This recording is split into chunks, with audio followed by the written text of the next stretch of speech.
Welcome to Book Time with Ryan. I'm Ryan. Today I've turned to vice. Yeah, I'm smoking a cigarette. A bubblegum cigarette. I'm not going to chew the bubblegum while I'm on camera because I know how annoying that sound is when you're watching something. I'm also wearing this hat, which is from Boston.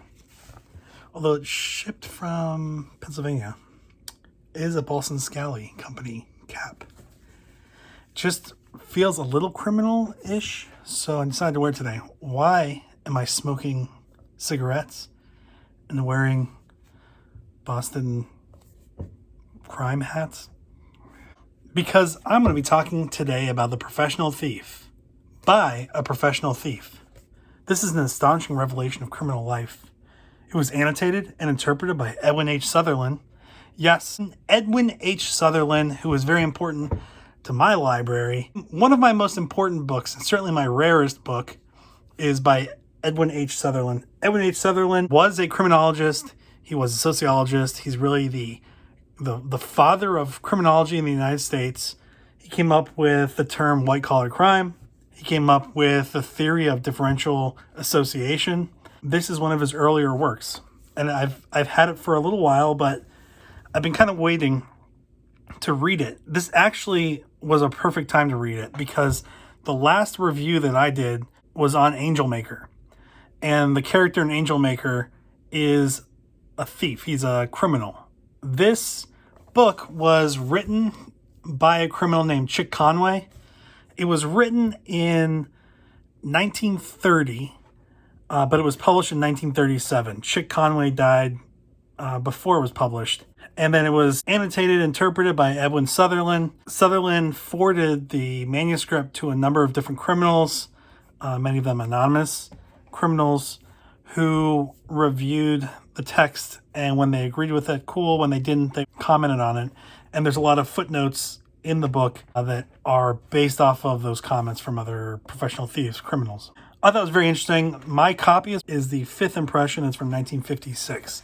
But it was originally published in 1937 by the University of Chicago and the University of Chicago Press. Chic Conway was a professional thief for 20 or 30 years. He did multiple stints in prison. He was a con man. He was a dope fiend. He had been all over the place. This book really talks about the social life of professional thieves, how they view themselves, how society views them, different methods they use. And because it's so old, it really has some kind of cool classic terms that you hear in old movies, but or movies at least set in the 20s and 30s and the early 1900s, but you don't hear often used. At least I don't. But again, I'm not a criminal.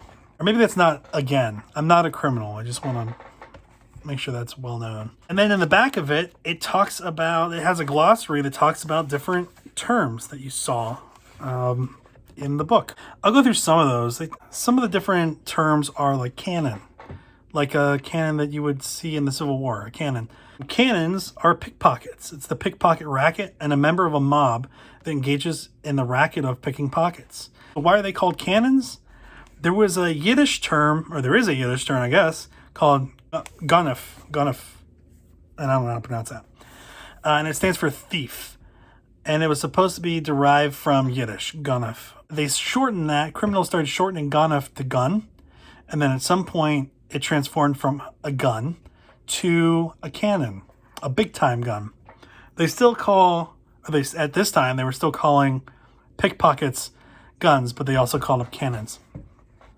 So it just talks about all these different kinds of rackets, heels, heists, hooks, different positions in different kind of rackets, how cons work. And some of the interesting stuff about the book, Chic Conway tries to differentiate between your common criminal, your amateurs, and your professional thieves.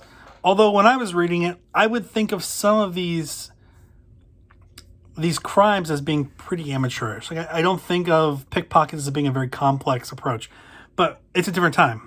And there may be pickpocketing now. There probably is. And there's in different parts of the world, it's probably more prevalent. This was a time where pickpockets would congregate where people were meeting. Religious events or conventions in cities, they would go to railroad stations. They would go to steamship piers and pickpockets.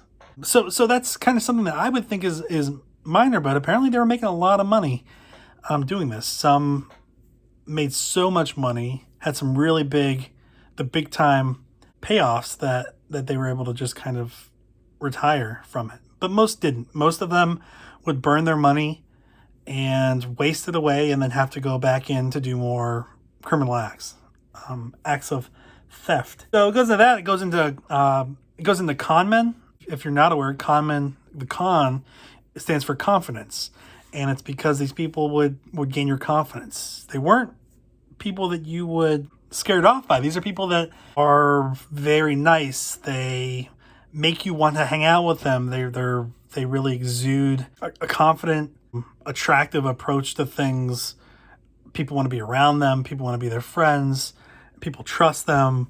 And then they use that to betray the trust. In this book, the con is really a trick to induce somebody to commit a crime or make them think they're going to one-up somebody else through an illegal act, and then in the process taking their money away. When I think of cons, I probably have a more liberal view of it as being any way of taking advantage of people, but at least in the 1930s and in this book, a con is really targeting people approach to commit some kind of illegal act and in the process have had an illegal act done to them. They don't have a whole lot of redress. If you're going to go into something thinking that you're going to get away with this illegal act and then someone takes advantage of you, it's really hard for you to go to the police or go to the authorities to report it. And when they did, they would usually leave information out about what they were really trying to do. And of course, the thief doesn't come forward and say, well, that's not the whole story. There's stuff in here about coppers, the different kind of fixes that are in to help criminals get out of trouble. It goes into the fact that most of the successful prosecution numbers are against amateur thieves because professional thieves have an in, they have a fix, and they're able to pay people off. They're able to get political favors. It's actually kind of amazing to see the kind of people that are lumped together. We're talking pimps, we're talking druggies, and politicians. They're lumped together with all these other criminals. So interesting take on that. Chic Conway wrote this, and then Edwin Sutherland made notes, took other input from other thieves, and at the end of it really kind of gives a summary of his interpretation of what Chic Conway said, his application of differential association, which just kind of boiled down as you are who you associate with. So it's not fixed, but if you're hanging out with all criminals, you're brought into that society. You become part of that. And if you're not, then you don't, typically. Differential association is still debated. Some of it has been, I would say, dismissed, but some of it is still up for debate. So, and it's old. It's an old theory. I like this book. It's a kind of a throwback. I mean, it's a throwback because it was written long ago. It's neat to go back and kind of read about the situations that are happening at this time. This is pre-World War II. This is post-World War I. This was written after the stock market crash. It goes into some of that. It goes into some of the, how different rackets change when everyone becomes poor.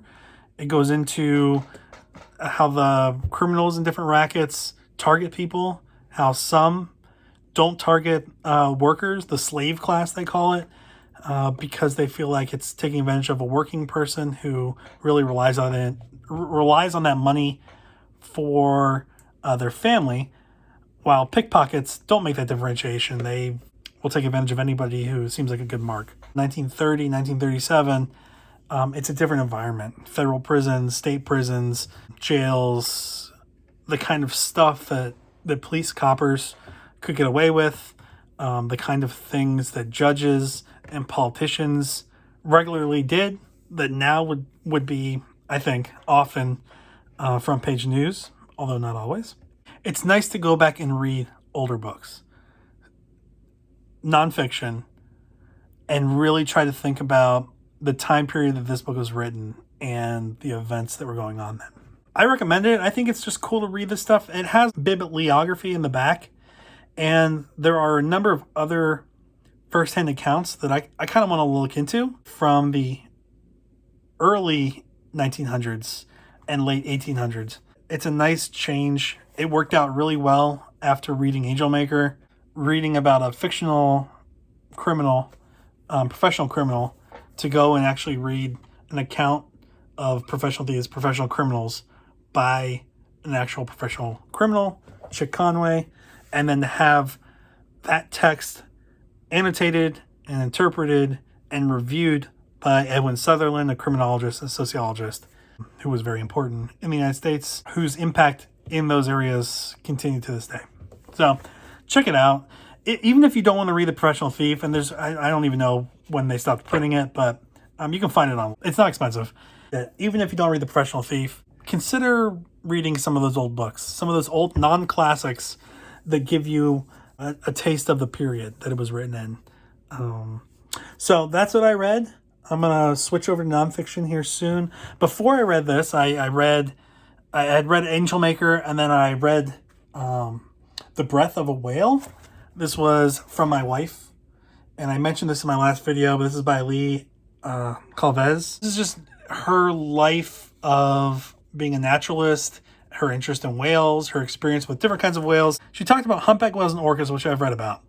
You can see videos and playlists that are about whales. But she also talked about blue whales, false killer whales, beaked whales, gray whales, and pilot whales. And those are some whales that I'm aware of, but I haven't read about much. So I like that. That was a pretty quick read, and I didn't do a review or a summary of that read. But I wanted to talk about The Professional Thief before I switch back over to the next book that I'm going to read is The End of Men. And I just wanted to thank you today for joining me. This is the first video of 2022. And I will see you later. Remember, kids, smoking is bad for you. Say no to drugs. Say no to smoking. Don't commit crimes. Don't become professional thieves. That's all. Thanks.